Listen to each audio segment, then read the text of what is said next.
My name is Karen Davis, and I am a Tiger Lily Angel advocate.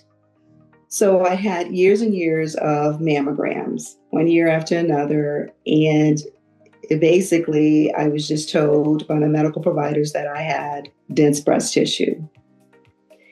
It wasn't until April of 2023, went in for my normal mammogram, same thing, dense breast tissue.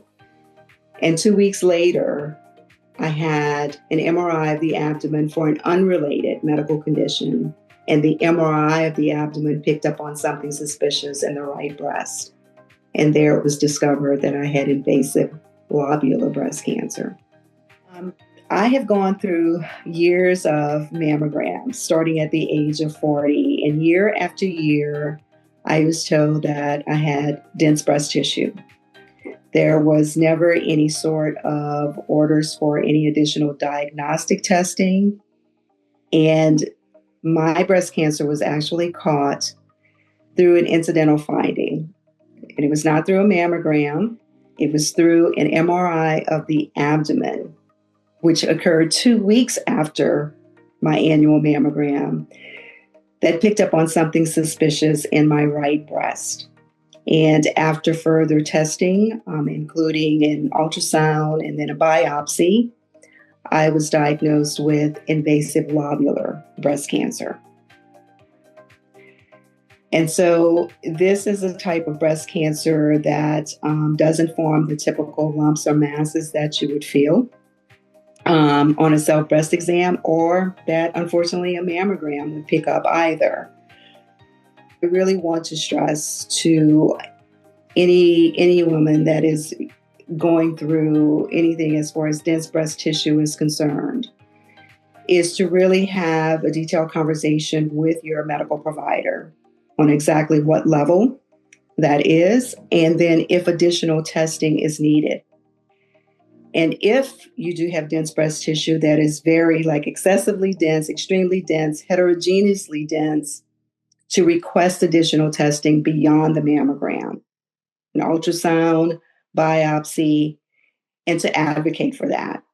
And if you cannot get that through your medical provider, or you're feeling like you're not being seen, your voice is not heard, get a second opinion. It is a game changer, and it's a lifesaver when you do that and you advocate for yourself. I just knew, okay, it's dense breast, and that's it. That's what I was told. See you next year, kind of thing. And so I just thought, okay, sounds like a normal thing. But I didn't know to research anything additional, and no one said anything different. My provider handled it like it was just a normal thing. We'll see you next year. And that continued over the next 10 years of we'll see you next year.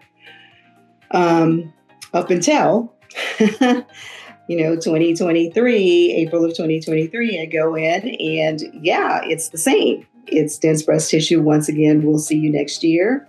No follow-up of any sort.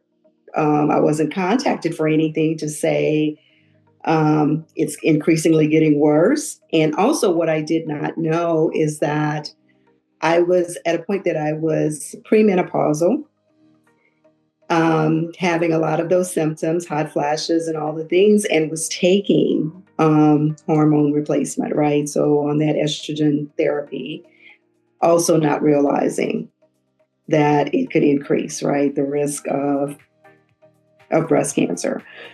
And so as I indicated before, it wasn't the mammogram, right, that caught this as of moving the different locations. But I was able to having lived in Dallas, was able to get the last 4 years. And then that's when I started paying attention to the report, where you could see that I was like heterogeneously dense. But that wasn't shared with me by my medical provider. So what does that even mean, right? Until I started to research. And it's just like, okay, yeah, the most of my breast is dense and there's very little fatty tissue. Yeah. And so the final testing that was done in 2023 was extremely dense. Mm-hmm. And neither did I know that, okay, you really need to start asking for additional testing because I'm depending upon my medical providers to give me that information and to push for that. And so now that I know that, right, for anyone that I come in contact with, I ask about their mammograms, right? And do you know if you have dense breast tissue or not? And do you know that there are different levels? And do you know that you can ask for and advocate for additional testing? It's surprising. The majority of the women that I speak to don't know that, just as I didn't know that. And when I met with the surgical oncologist 2 weeks later, the surgical oncologist said, everything looks fine with your pancreas. However, or but, right? And I've learned that when you hear the word but, there's something that's not so good behind that. And he says, there's something suspicious in the right breast. And so what we'd recommend is we're going to go ahead and order an MRI of the breast as well to kind of take a look at things and also get with your PCP so that we can get an ultrasound and possible biopsy done as well. Went in for the ultrasound was that, the technologists, they're just kind of circling around one particular area over and over again. And then the next thing you know, they walk out of the room and then the radiologist comes in and, basically says, we see something a little suspicious and we'd like to go ahead and just biopsy while you're here. So proceeded with that. And it was 2 days later that I received the results that it was invasive lobular. Just to pay attention to your reports. Ask those questions to your medical provider. Like I see that I have dense breast tissue and it's saying this. Maybe it's scattered areas of fatty tissue or heterogeneously dense breast tissue. What does that mean? And then what other testing can be done beyond that?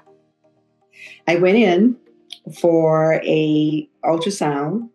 And then after the ultrasound tech walked out of the room. The radiologist comes in and he explains that I think we need to do additional testing and it would be a biopsy if you're okay with us doing that today, just to make sure that everything is okay.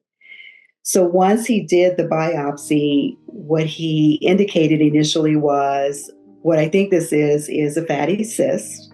However, what we'll need to do is, just to be on the safe side, to send this out for additional testing, just to be sure. And I feel so fortunate, right, that he did that because the biopsy came back with the diagnosis of invasive lobular breast cancer.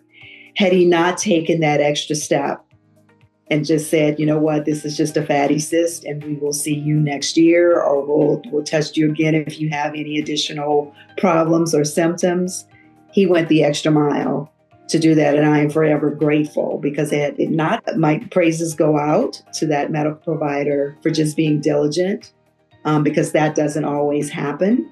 And so I'm super fortunate in that regards that occurs. To be persistent.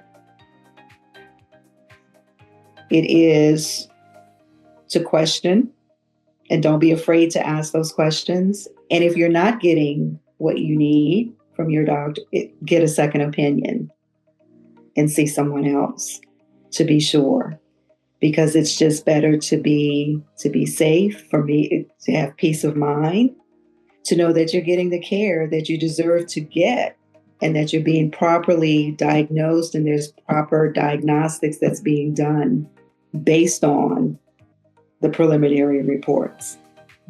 You've got to advocate